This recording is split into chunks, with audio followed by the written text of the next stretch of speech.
Diplomacy failed to convince Hamas to stop their fighting. Since the proposed ceasefire, they shot dozens of rockets into Israel.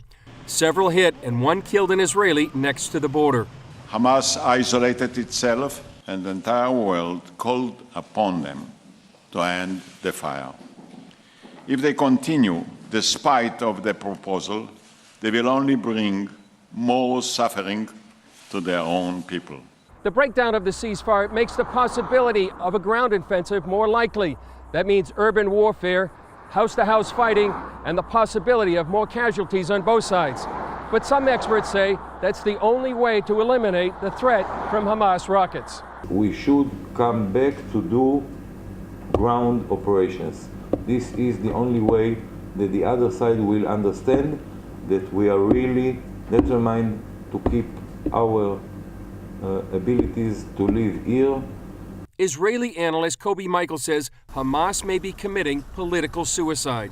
Now, when they act so aggressively, and mainly and especially when they just rejected the Egyptian proposal for the ceasefire,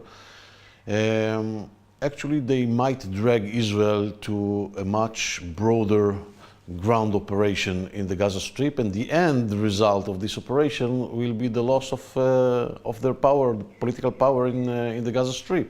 Many residents of Sderot next to Gaza feel for the people there, but say the IDF does what it can to hit Hamas while protecting civilians. We do mourn for the civilian casualties.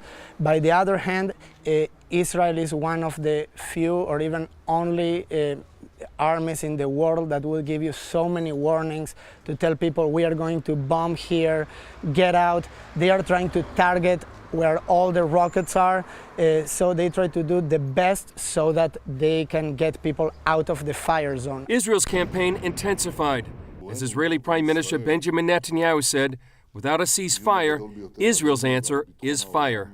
The IDF estimates they've destroyed about 1/3 of the Hamas rockets, much of the manufacturing capability to make those rockets, and many of the headquarters of Hamas commanders.